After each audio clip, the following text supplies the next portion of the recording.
जैसे हमने ऊपर अभी देखा कि यहाँ तो इस फॉर्मूला में अगर फिट कर रहे हैं, इस फॉर्मूला में तो कोई फिट हो रहा है, कोई कार्बोहाइड्रेट फिट हो रहा है और कोई कार्बोहाइड्रेट फिट नहीं हो पा रहा है। तो ये जो आइडियल फार्मूला अब तक सब सारे साइंटिस्ट कहते थे कि this is the ideal formula for carbohydrate which through which we can differentiate between carbohydrate and non carbohydrate. लेकिन एसिटिक एसिड जैसा एग्जाम्पल और रैमनोज जैसा एग्जाम्पल आने के बाद डिस्क्वालीफाइड। अब कार्बोहाइड्रेट है तो अब उसका कोई आइडियल डेफिनेशन भी होना चाहिए।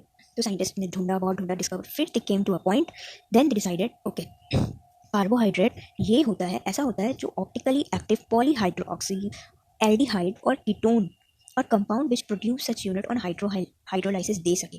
यानी कार्बोहाइड्रेट में हमेशा ऑप्टिकली एक्टिव पॉलीहाइड्रोक्सी मतलब OH का ग्रुप कई बार इंटू 2 इंटू 3 इंटू 4 कई बार 2 3 4 बार 5 बार आए जिस कंपाउंड में पॉलीहाइड्रोक्सी कंपाउंड आए और वो active compounds, optically active compounds are those जो रोटेट कर पाए एक लाइट में, प्लेन पोलराइज लाइट में खुद को रोटेट कर पाए। तो we have came to this point कि जब एक कंपाउंड में, किसी कंपाउंड में OH ग्रुप कई बार आता है और वो ऑप्टिकली एक्टिव हो, और compounds which produces such units on hydrolysis, या फिर कोई ऐसा कंपाउंड हो जो हाइड्रोलिस करने में, मतलब उससे जब वाटर को निकाला जाए तो वो ऐसा कोई पॉलीहाइड्रोक्सी एल्डिहाइड और कीटोन का कंपाउंड प्रोड्यूस कर पाए। तो this is the ideal definition of carbohydrate. Now we can understand this from example. जैसे अगर फ्रुक्टोज को लेते हैं तो इसके पास पॉलीहाइड्रोक्सी, देखो इतने सारे OH ग्रुप है, इतने सारे OH ग्रुप है यहाँ से, और ग्लूकोज में भी सेम इतने सारे OH ग्रुप है, तो ये हो गया पॉलीहाइड्रोक्सी। अब इन कंपाउंड्स को अगर प्लेन पोलराइज लाइट में दिया जाए तो they will rotate, they have the form of D। तो just because of this OH group and their ability to rotate in plane polarise light, तो we can say that these fructose and glucose are carbohydrate. Now next point है, carbohydrate जो है उसे saccharide भी बोला जाता है। क्यों? क्योंकि ग्रीक में, इन ग्रीक लैंग्वेज, ए सैकेरॉन का मतलब होता है शुगर, और कार्बोहाइड्रेट में भी मोस्ट ऑफ द जो कंपाउंड्स है वो शुगर ही है, इसलिए we can say this. Now जैसे टेबल शुगर को कहा जाता है सुक्रोज और मिल्क शुगर को कहा जाता है लैक्टोज। नेक्स्ट पॉइंट कि हम लोग कार्बोहाइड्रेट को क्लासीफाई कैसे कर सकते हैं, क्योंकि अबव वी हैव सीन कि कार्बोहाइड्रेट में शुगर है तो उसमें CHO एल्डिहाइड है, वो फंक्शनल ग्रुप है, वहीं कीटोन में C डबल बॉन्ड O ये है फंक्शनल ग्रुप। तो different compounds have different functional group, yet both of them belongs to the carbohydrate, so we need to classify them.